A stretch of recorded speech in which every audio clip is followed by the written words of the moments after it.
Ayo, Bolt here, and for those who have followed my channel for a while, you might remember my Sonic CD boss rant. It's a video I'm still decently proud of, even to this day, and I've wanted to follow it up for a while now, so I figured, screw it, let's make it a series. So to start this, we'll have to go back to the very beginning. I want to do a commentary, but I have no material. I know, I'll just search on— I meant the franchise, not my channel! Anyways, Sonic the Hedgehog for the Sega Genesis. Being the first game in the series, it's aged surprisingly well, especially through most of the re-releases. Insert GBA Sonic Genesis jab here. It's actually my second favorite of the classic games, but when it comes to bosses, well, back in my CD video, I said how the bosses in the classic games weren't really that good. But was I truly right to say that? Well, we're gonna find out today. So without further ado, let's burn through this! Being the first boss in the entire series, it's incredibly basic, with the Eggmobile moving through the air while swinging a ball at you, and that's not a bad thing. The way the ball spins can be a bit tricky for first-time players, and the boss isn't a complete pushover while still being easy enough for new people to beat without a whole lot of struggle. It's also just a simple, iconic design that's easy to remember and serves as a good way to introduce Eggman to you. It's not revolutionary or amazing, but for Sonic's first boss, it's surprisingly well designed. This boss continues the pattern in being fairly simple, with Eggman just dropping fire on the ground you're on, and you having to jump to the other side of the screen to not get hurt. And much like the first boss, it's fairly decent. You actually have to think about when to jump, and the lava in the middle can be fairly tricky. Though I will say, if you're playing Sonic 1 Forever, or turned on the elemental shields in Mobile Sonic 1, the fire shield literally turns this boss off. Like, it genuinely cannot hurt you, which makes sense, this boss wasn't designed around it. But when recording, I first fought it with this shield as I'm using Sonic 1 Forever as my main source of footage, and I was astonished at how easy it was to cheese it with this. It's like I just gave Sonic Wonder Guard or something. But when it comes to how the boss was originally designed, it's a decent fight. I just found the fire shield cheese too funny to not mention.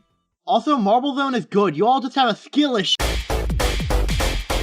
So after this windy and bumper-filled zone, you'd probably expect the boss to test your rolling skill. Maybe a few bumpers, something simple but effective. This boss is just one spike, a singular spike that removes a block off the platform you're standing on, and you can also reach it just by jumping. Only times I died to this thing was me being reckless and it being 9 in the morning when I was recording. This boss is almost as dumb as the air bubble shield or treadmill from Sonic CD. What else can I even say? It's just a spike! There are two ways you can take this boss, and either way, it's the worst one in the game. If you don't count the last stretch of the level as a boss, there's literally nothing. Eggman just runs away. If you do, it's fucking Labyrinth Zone, and one of the most annoying segments to get through as well, since it's a long vertical segment, and one wrong move can send you right towards the bottom of the floor. Oh yeah, and there are also like no air bubbles. And it's still slow and cumbersome and just embodies everything wrong with this level. I think it's a bad sign when Sonic 4 Episode 1 had a better boss.